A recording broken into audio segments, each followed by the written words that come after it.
everyone, welcome back to my channel. I am Ved Prakash Sahani and today's video based on the chapter 4 determinant of class 12th NCERT textbook. Okay, let's have discuss about some important points to be discussed in this chapter. So first point is how to find the determinant. Today in today's video we will study about the how to find determinants. Okay, and second properties of determinant. Properties of determinant पढ़ेंगे हम and adjoint of a matrix. हम determinant की help से adjoint of matrix निकालना सीखेंगे. And last is inverse of matrix. Inverse of matrix कैसे निकालते हैं वो भी सीखेंगे. एक और पॉइंट कवर करना चाहता हूँ मैं आज की वीडियो में, वो है सॉल्यूशंस ऑफ मैट्रिक्स. ओके,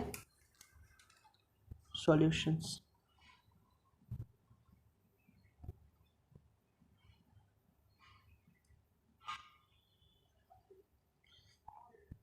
ये हो गया हमारे पास. ये भी हम उसकी मदद से ही निकालेंगे डिटर्मिनेंट की हेल्प से. मतलब डिटर्मिनेंट नहीं लगेगा इसमें, बेसिकली थोड़ा बहुत लगता है. ओके, इन्वर्स निकालने या डिटर्मिनेंट निकालने में सिंगुलर है या नहीं है, नॉन सिंगुलर है. तो अब हम विदाउट वेस्टिंग टाइम, ज़्यादा टाइम ना वेस्ट करते हुए अपनी वीडियो को स्टार्ट करते हैं. सबसे पहले डिटर्मिनेंट ऑफ फर्स्ट ऑर्डर कैसे निकालेंगे वो देखते हैं. जैसे हमारे पास एक मैट्रिक्स है, उसमें एक एलिमेंट है A11. अब ये फर्स्ट ऑर्डर की है. ओके, इसमें कॉलम भी 1 है एंड रो भी 1 है. तो इसका डिटर्मिनेंट क्या आएगा हमारे पास? इसका डिटर्मिनेंट हमारे पास आएगा, डिटर्मिनेंट को ऐसे रिप्रेजेंट करते हैं. डिटर्मिनेंट इसका यही आ जाएगा A11. तो फर्स्ट ऑर्डर की मैट्रिक्स जो होती है उसका डिटर्मिनेंट जो एक ही एलिमेंट होता है वही आ जाता है हमारे पास determinant. Okay, now let's move to determinant of second order. So second order की डिटर्मिनेंट कैसे निकालेंगे वो देखते हैं. जैसे हमारे पास एक मैट्रिक्स है A is equals to A B and C D. ये मैट्रिक्स है, हमें डिटर्मिनेंट निकालना है. इसका रिप्रेजेंट कैसे करेंगे इसको? A mod A. Okay, so A B C and D, इसका डिटर्मिनेंट निकालना है. इसको इसके साथ मल्टीप्लाई करेंगे, इसको इसके साथ मल्टीप्लाई करेंगे और दोनों के बीच में माइनस आ जाएगा. क्या आ जाएगा हमारे पास? AD minus CD. ओके, तो ये हमारे पास आ गया. इसका डिटर्मिनेंट ऐसा निकल जाएगा CB है. ओके, अब आगे देखते हैं determinant of third order. Third order कैसे निकालते देखते हैं. सो जैसे हमारे पास एक मैट्रिक्स है A is equals to 3 orders की लेनी है हमें, A B C D E F and G H I. ये हमारे पास 9 एलिमेंट्स हो गए. हमें इसकी डिटर्मिनेंट निकालना है. तो हम क्या करेंगे, पहले हम यहाँ से भी कर सकते हैं, यहाँ से भी इसको ऐसे भी कर सकते हैं एक्सपेंशन, ऐसे भी कर सकते हैं, ऐसे भी करता है, क्योंकि हमें थर्ड ऑर्डर में एक्सपेंशन करना पड़ता है. एक रो के साथ रो के अलोंग एक्सपेंशन करना है या फिर कॉलम के अलोंग एक्सपेंशन करना है. रो के अलोंग एक्सपेंशन करेंगे, वैसे ही कॉलम में करना है, वैसे ही रो में करना है. बस एक मेथड बताते हूँ कैसे करना है आपको. जैसे रो में होता है हमारे पास, जैसे हमने ले लिया, इसका निकालना है हमें डिटर्मिनेंट. क्या आएगा हमारे पास देखो,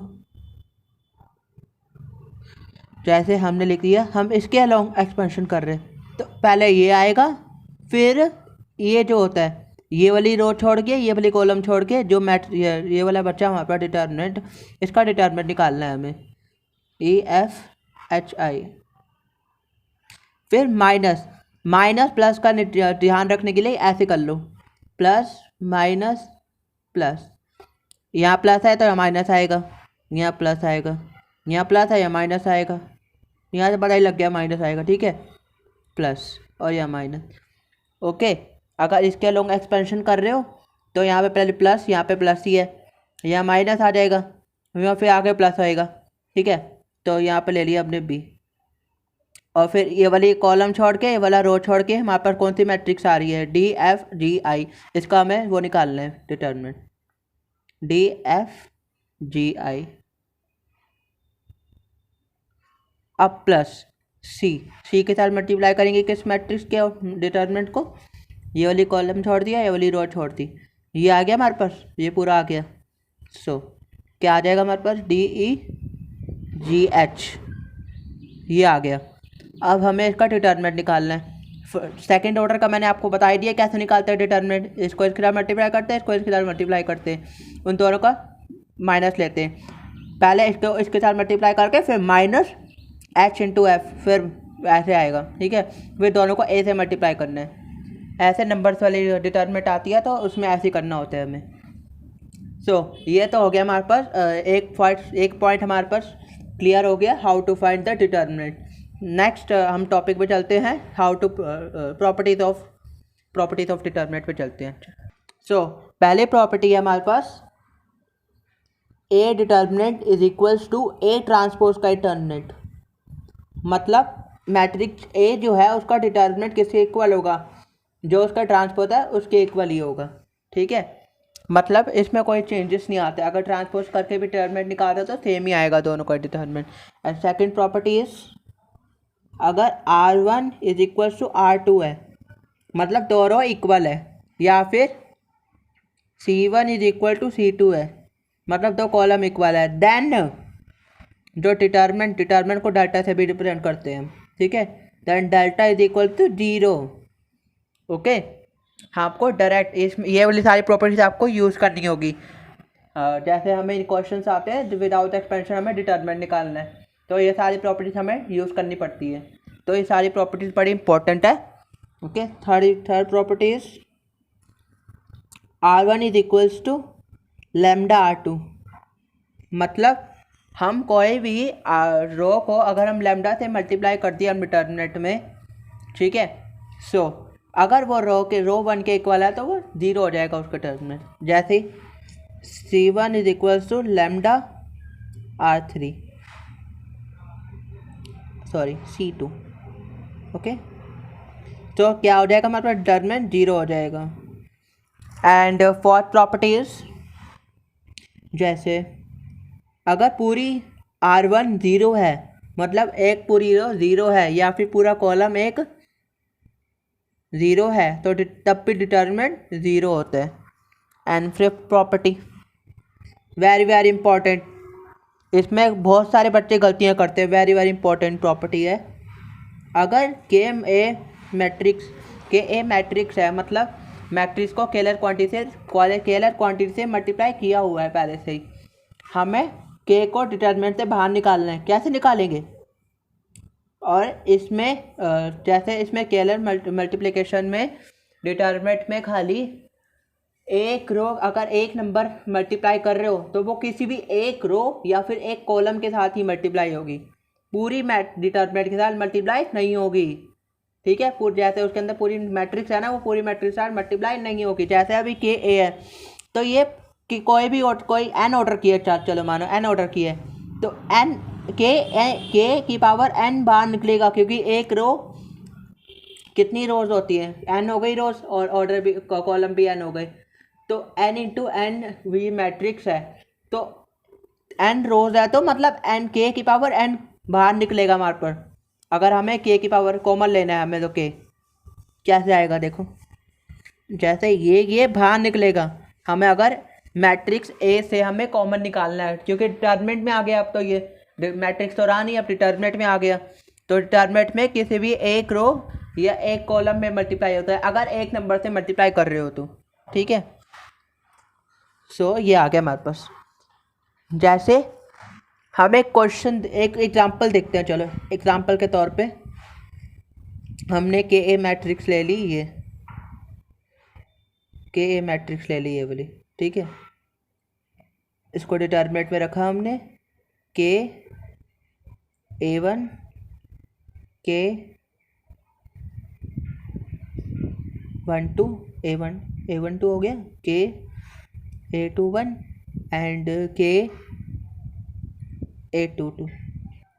अब ये मैट्रिक्स में है, हमने इसको पहले से डिटर्मिनेंट में है, डिटर्मिनेंट में हमने पहले से इस मैट्रिक्स को के से मल्टीप्लाई किया हुआ है। और हम ये भी जानते हैं जब भी हम स्केलर क्वांटिटी से मल्टीप्लाई करते हैं मैट्रिक्स को, तो पूरी मैट्रिक्स के साथ मल्टीप्लाई होता है, लेकिन डिटर्मिनेंट में ऐसा नहीं होता, ओके। डिटर्मिनेंट में किसी भी एक रो या फिर किसी भी एक कॉलम में मल्टीप्लाई होता है। अगर एक नंबर से मल्टीप्लाई कर रहे हो तो। ओके, तो यहाँ से ये 2 रो में मल्टीप्लाई हो रहा है के, हमें डिटर्मिनेंट से बाहर निकालना है इसको। कैसे निकालेंगे? 2 रो है, मतलब के बाद 2 कॉमन निकलेगा बाहर, ठीक है। तो यहाँ पर ये बच जाएगा हमारे पास, फिर ये आ गया हमारे पास। ये हमारे पास ये कंसेप्ट था इसका। ये प्रॉपर्टी बड़ी इंपॉर्टेंट है, क्योंकि इस पे क्वेश्चंस बहुत उल्टे उल्टे क्वेश्चंस बन के आते हैं और बच्चे हिल जाते हैं, ठीक है।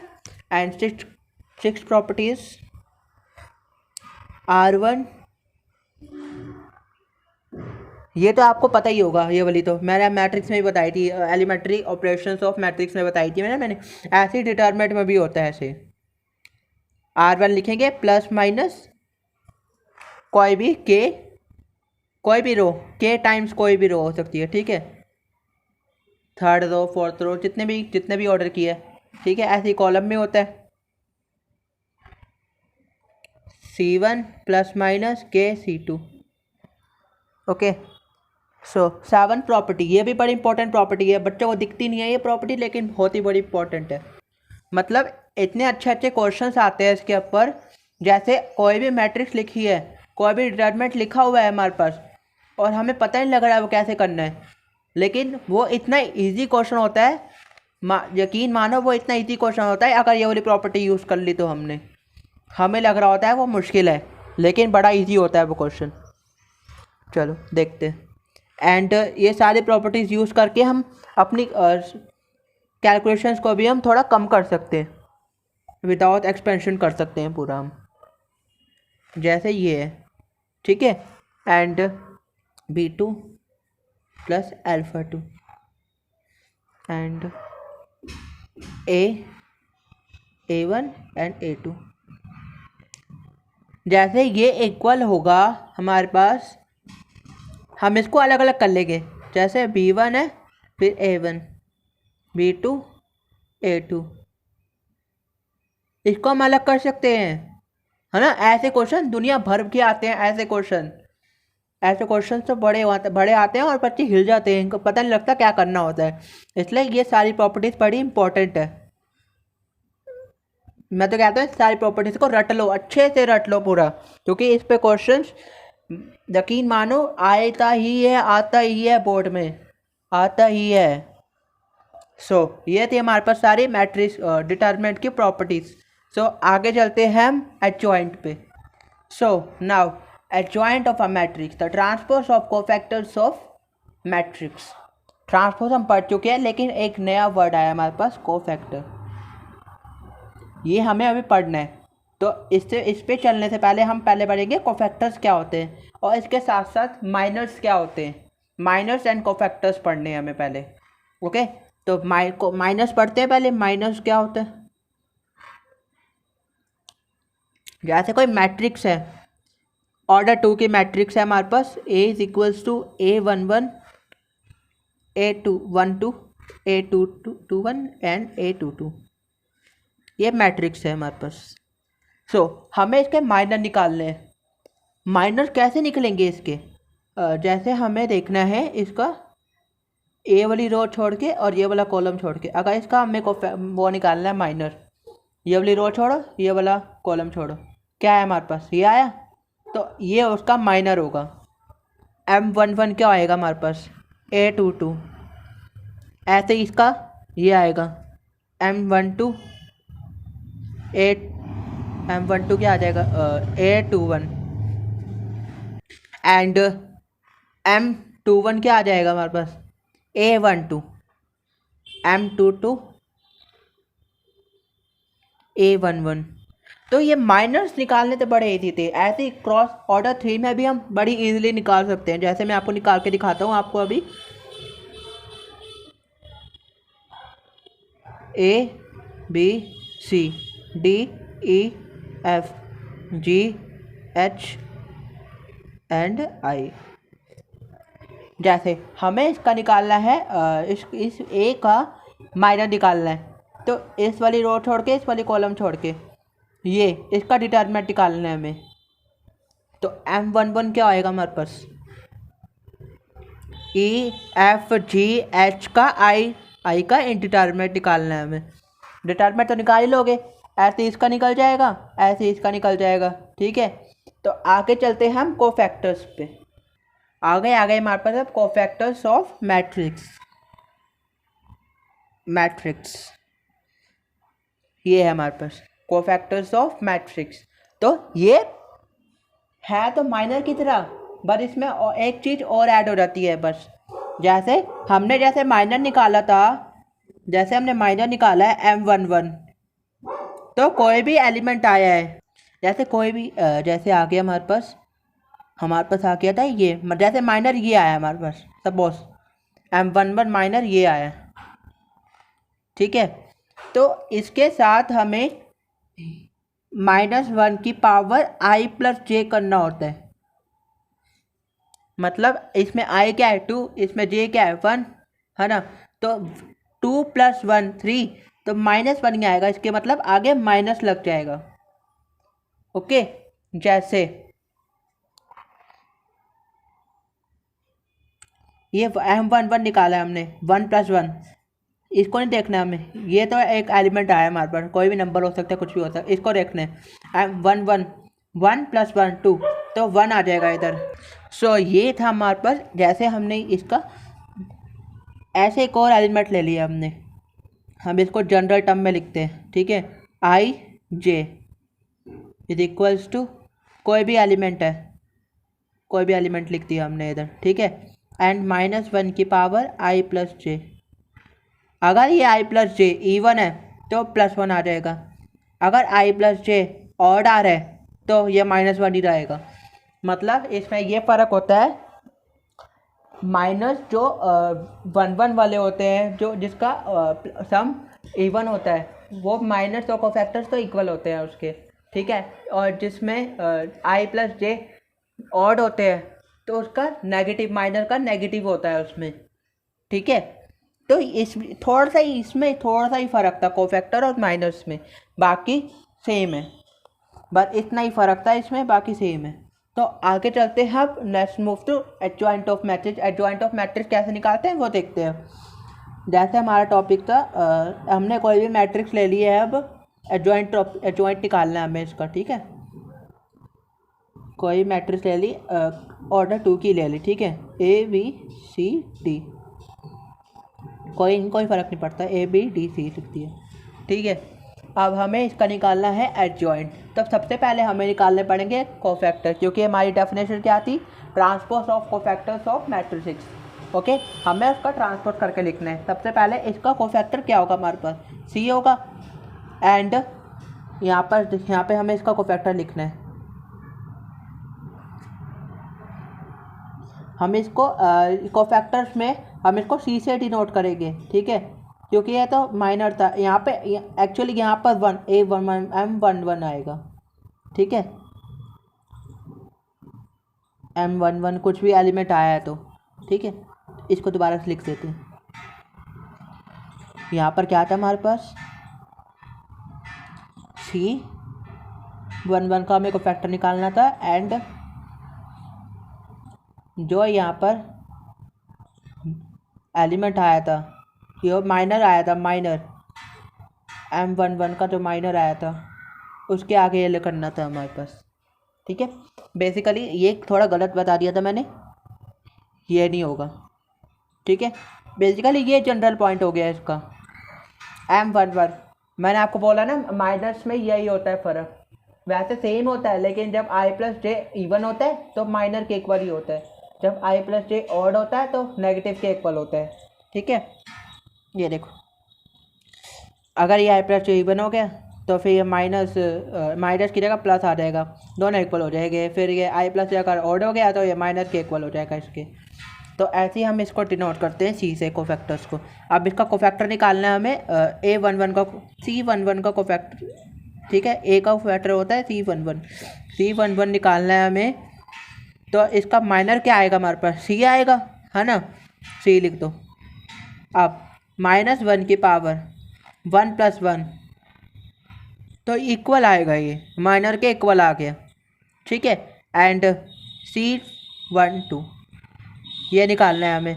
अब इसका B का कोफैक्टर, वो माइनर क्या होगा, D होगा, D लिख दिया, एंड -1 की पावर 1 + 2, यह 3 आ रहा है तो माइनस आ जाएगा -d, ठीक है।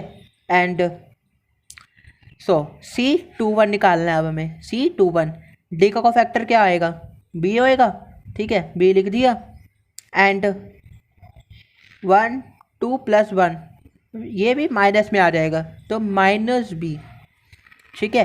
एंड C22 -1 का ये लिख दिया, 2 + 2 एंड का कोफैक्टर माइनर क्या होगा, a इक्वल आएगा a, क्योंकि इवन आ रहा है ये, है ना। तो इस तरह से हमने इसके कोफैक्टर्स निकाल लिए। अब हमें ट्रांसपोज करके इसका एडजॉइंट लिखना है। तो एडजॉइंट ऑफ a क्या होएगा हमारे पास, फिर होएगा हमारे पास, हाँ, इसका हमें ट्रांसपोज लिखना है।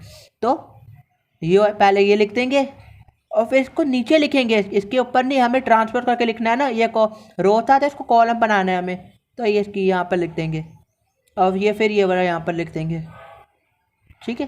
तो ये हो गया हमारे पास एडजॉइंट। इसका एडजॉइंट हमने ये निकाल दिया, ठीक है। एडजॉइंट निकालना तो बड़ा ईजी था। अब ऑर्डर 3 का निकालना देखते हैं। ऑर्डर 3 का कैसे निकालेंगे एडजॉइंट, वो देखते हैं। Adjoint of order 3,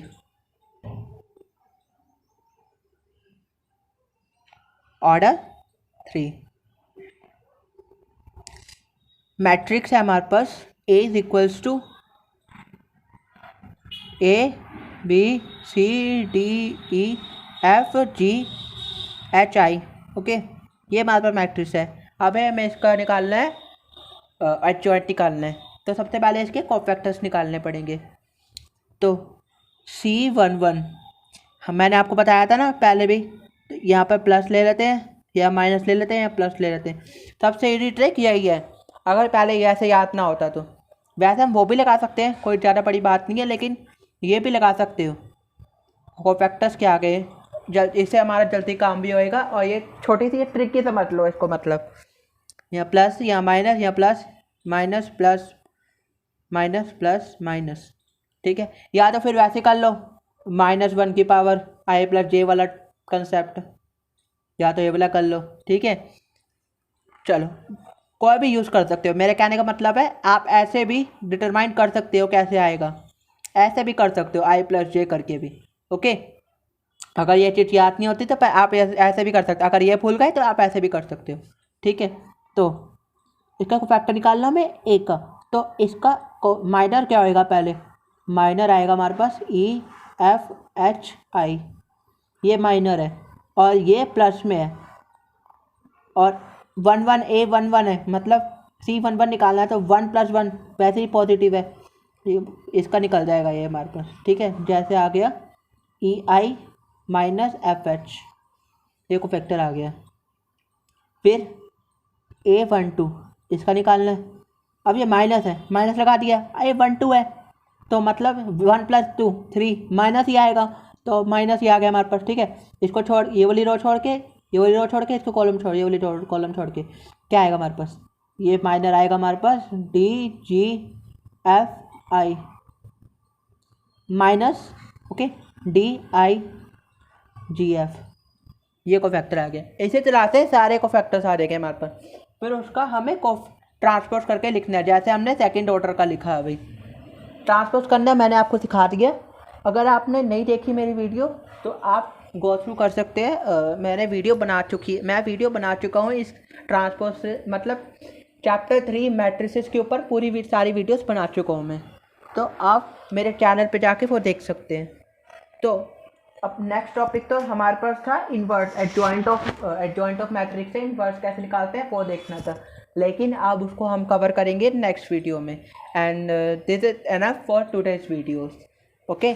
So I hope you like my video, and if you like my video then please share and comment on my video as much as possible, and don't forget to subscribe my channel, okay. As I am uploading the general content based on the study, okay. So please don't forget to subscribe this channel for all the notifications of my video, okay. Thank you and have a nice day. I am ending the video. Bye bye.